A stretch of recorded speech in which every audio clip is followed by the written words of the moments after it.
I wanted to take a few moments and talk about fall or autumn photography. You've all seen those classic shots of the rolling hills or mountainsides swathed in reds and yellows and oranges. And it just can be an absolutely beautiful time of year, and it can be really, really photogenic. And so I just wanted to offer up a few tips for taking pictures during this time of year.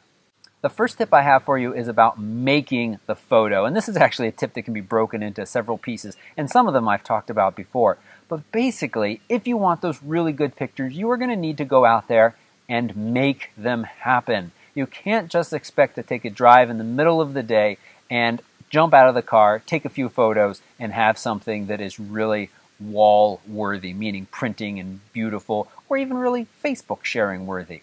So what you're going to need to do to get the best out of these beautiful colors that happen around fall time is you're going to want to go out in those early morning or late evening time where the sun is starting to set. You get that really nice golden light, and it really helps bring out the colors in the surrounding foliage. So golden hour time, early morning, late evening, that's when you want to make the pictures. Also, this is all still part of that first tip of making the photographs. Do some planning. Look for vistas. Start scouting now, or start watching for next year. These are all things that you want to do to make sure that you are going to be in the right place at the right time. Don't you grab that.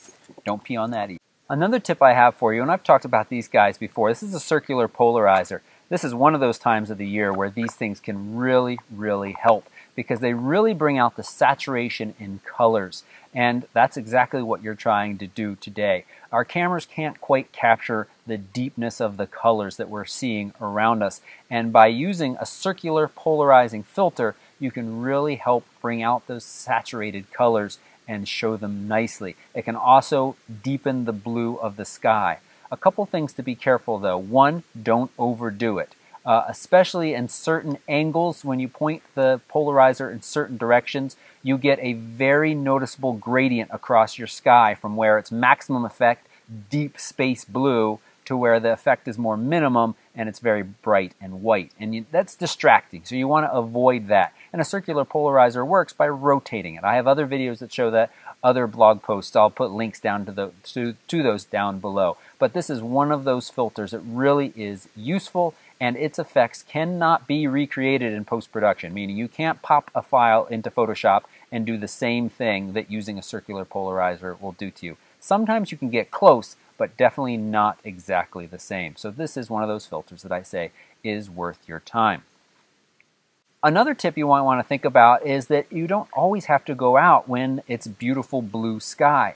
As I said, if you can't get out in the morning or the evening, you can only get out at midday, then a cloudy or a gray day is going to be your friend. Just avoid capturing the sky in those photos. Really focus and fill the frame with your foreground and your trees and your foliage. The kind of even light that you get on those gray days, and I've talked about that in videos past, is going to be really nice and not wash those colors out.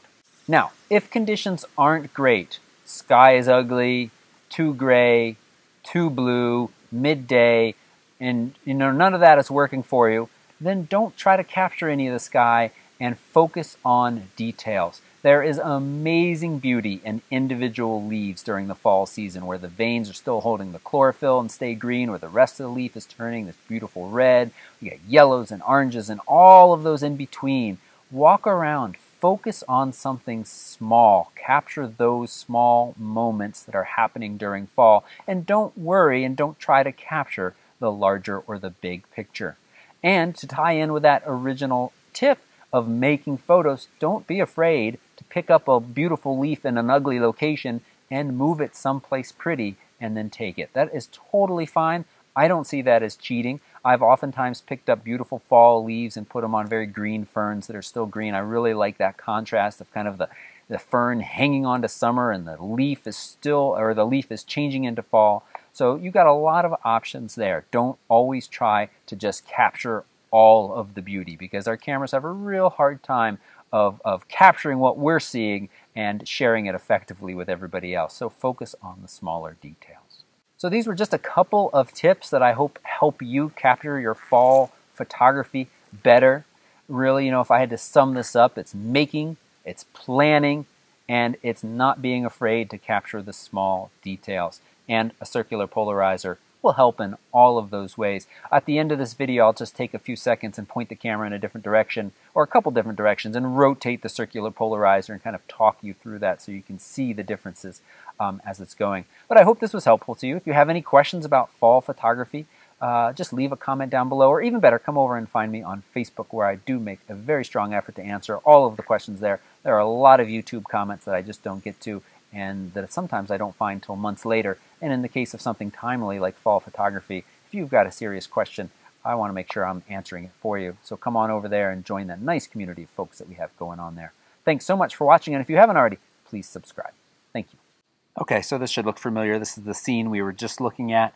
Now, the sun is directly behind the camera, or almost directly behind the camera, and the circular polarizer is on. When the sun is directly behind the camera, you have the smallest effect from the circular polarizer, meaning it's not going to look a whole lot different with it on or off, or as you rotate it. So you can see my hand getting in the way here. I'm just going to grab this polarizer, and I'm just going to start to rotate it, and you can watch that the sky will change slightly.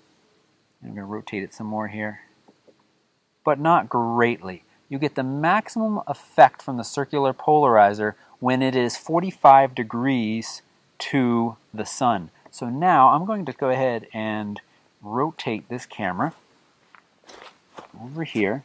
So now we're just about 45 degrees to the sun. So if you're thinking about a compass, no, should I say 90 degrees to the sun? 90 degrees, yes, sorry. Think about a compass, and if the sun was right now in the west, we were pointed east. And now, when the sun is in the west, we are pointed due south.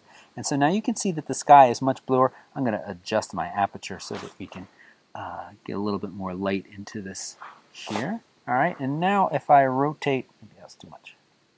Now if I rotate my circular polarizer, we should see a little bit more difference. Yes, look at that.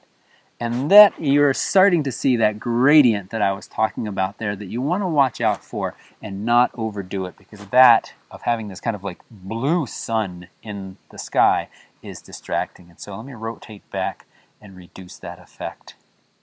Right there looks quite nice. Now I'm going to pause this for just a second and take the circular polarizer off so you can compare and contrast what this is going to look like.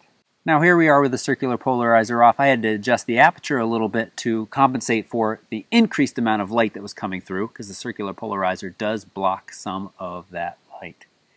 So again, really nice. It really helps bring out the saturation in the colors. I'm not quite sure that came through in this video, but I do have other videos that have shown that before. So again, any questions about circular polarizers, just leave a comment down below, or even better, come over and find me on Facebook. Thanks for watching.